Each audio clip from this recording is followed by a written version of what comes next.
Assalamualaikum warahmatullahi wabarakatuh. Perkenalkan nama saya Fitra Maulana dengan NIM 2201010089. Di lab 8.5 ini di container orchestration with Kubernetes and OpenShift kita akan melakukan debug dan deploy untuk multi container aplikasi dengan RHOJP, yang dimana kita yang memiliki tujuan yaitu melakukan verifikasi dan membenarkan konfigurasi untuk service dan deployment RHOJP objeknya dan melakukan deploy RHOJP objeknya.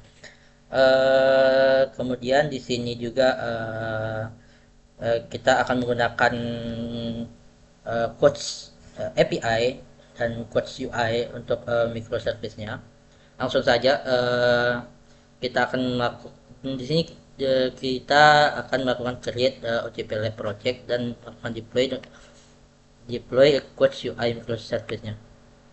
Yang pertama kita akan lakukan start OpenShift dulu.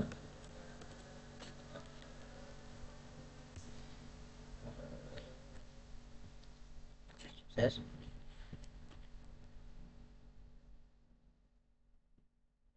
Di sini sudah ada 5 filing. Kita akan membuat workstation baru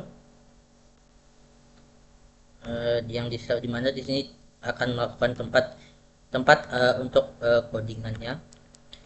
Untuk langkah pertama yaitu melakukan login login ke klasternya dengan menjadi developer user dan kita akan menggunakan OJP Lab Project.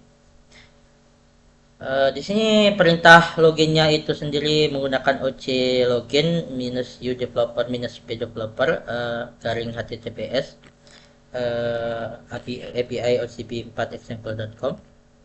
Kita saja kita masukkan ke sini. Kita send. Oh maaf, gerak-gerak. Kita running saja. Di sini loginnya sudah sukses ya. Kemudian kita akan make sure dengan menggunakan OCP Lab Project dengan perintah OCP Project OCP Lab. Tentu saja. Nah, ini sudah tertera already on project, yang mana kita sudah di dalam proyeknya itu. Untuk langkah kedua, kita akan menggunakan directory D01888 labs lab OpenShift Lab dengan directory containnya itu codes API YAML. Langsung saja kita mengacu pada perintahnya yaitu cd do 188 labs OpenShift Lab. Kita running saja dan kemudian pada langkah ketiga yaitu kita akan menggunakan deployment YAML file deployment YAML untuk melakukan deploy codes API container di dalam RHOJP projectnya. 3.1 kita akan melakukan create untuk deployment YAML-nya, YAML filenya.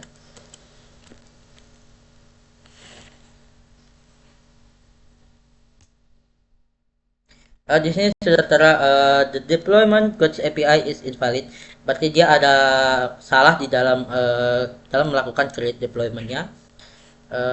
Untuk langkah kedua ini kita akan melakukan open deployment YAML di file editor dengan mengacu kepada perintah menggunakan gedit untuk modifikasi di bagian spec selector met labelnya yang ada yang salah, dan kita menggunakan label yang sama lagi di bagian spec template metadata labelsnya.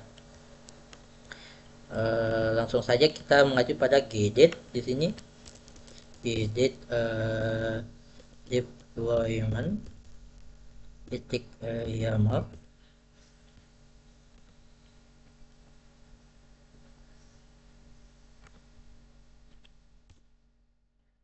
Nah, kita sudah masuk ke dalam deployment YAML-nya, yang dimana di sini kita diminta untuk menambahkan di match label app-nya codes API dan di labels di template metadatanya Coach API juga.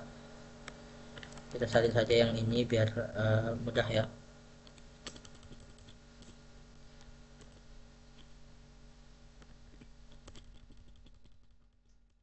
Saya hanya melakukan make sure sebenarnya untuk yang tadi yang pertama ini. Kemudian di 3.3 ini kita disuruh melakukan create deployment dengan menggunakan deployment YAML file yang tadi. Berarti yang ini kita akan melakukan save dulu. Kita keluar.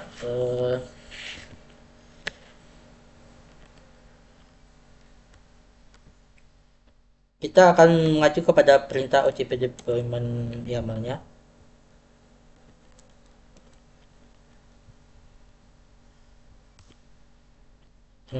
Di sini dia sudah melakukan create terhadap deployment apps-nya.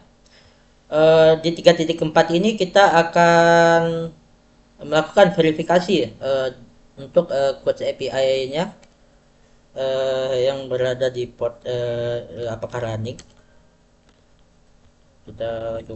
Kita coba. Ya di sini sudah ada tertera ya. Di bagian ini di coach UI-nya ini dia ada cross back off-nya juga, berarti dia belum bisa melakukan running. Kita masuk ke langkah keempat, yaitu kita akan menggunakan service YAML untuk konfigurasi coach UI-nya yang tadi yang salah di dalam OCP project-nya. Konfigurasi service YAML ini dengan mengacu kita akan melakukan konfigurasi dengan mengacu kepada beberapa perintah di bawah ini, yaitu Coach API-nya menggunakan Coach API containernya nanti akan mengacu pada HTTP Coach API 8080 URL dan mengacu pada port menggunakan port baru yaitu 8080. Langsung saja untuk yang 4.1 langkah 4.1 kita melakukan open service YAML file in text editor dengan mengacu perintah gedit sama seperti tadi, yaitu kita menggunakan gedit service titik YAML. Nah di sini di 4.2 sendiri ini di 4.1 ini kita akan mengubah portnya yang tadi awalnya 3000 menjadi 8080 yang ini. Kemudian di bagian target pointnya juga kita akan mengubah portnya yang dari awal 3000 menjadi 8080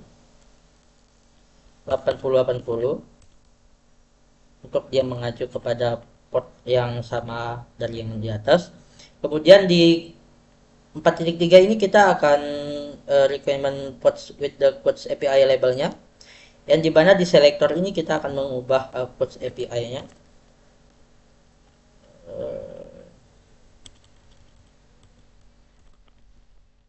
Ya benar. Kemudian untuk konfigurasi bagian Coach API hostname ya, kita akan mengubahnya yang dari awal itu namanya Coach menjadi Coach API. Yang di hostname ini di metadata.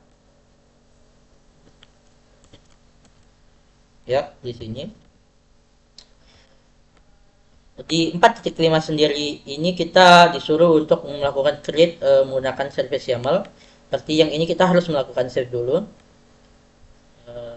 Kita sudah save, kita keluar dan kita masuk ke perintah selanjutnya yang di 4.5 ini mengacu pada pembuatan service YAML yang baru.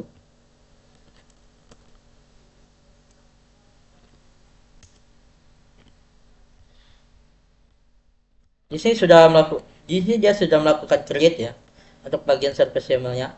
Nah, untuk kemudian di 4.6 sendiri kita akan melakukan verifikasi di bagian service configuration-nya dengan mengacu pada perintah OCP descript service quotes API-nya.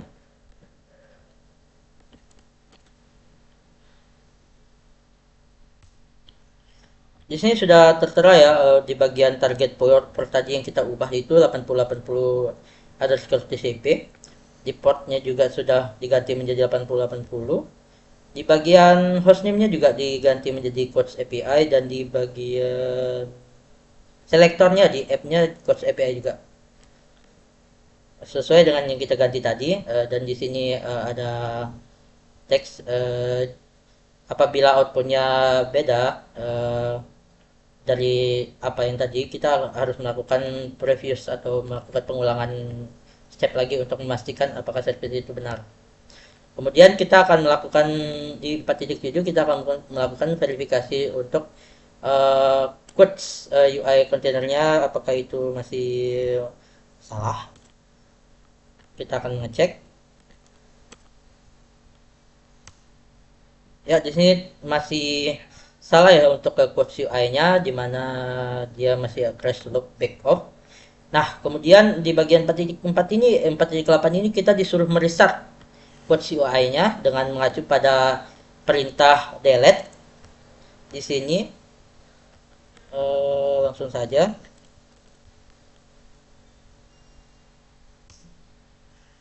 Nah, di sini sudah melakukan delete, dan kemudian di 4 ini di apabila sudah melakukan verifikasi codes UI deployment-nya, create a new container, berarti kita harus melakukan ini ya, pengecekan lagi apakah dia masih salah atau tidak. Nah, di sini di codes UI-nya ini sudah running ya teman-teman. Berarti kita akan lanjut ke perintah kelima, yaitu kita harus melakukan navigasi kepada codes UI OCP Lab-nya dengan menggunakan Firefox. Di sini kita akan masuk dan kita akan melihat apakah codingnya sudah benar atau tidak.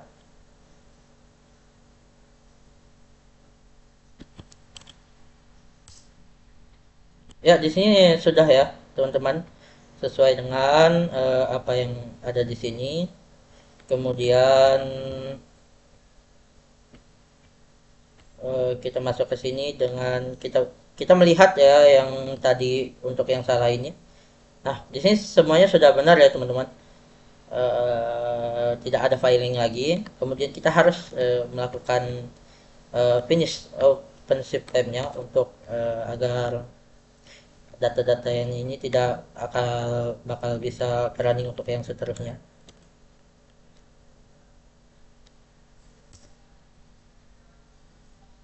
Ya, mungkin itu saja dari saya. Sekian, terima kasih. Assalamualaikum warahmatullahi wabarakatuh.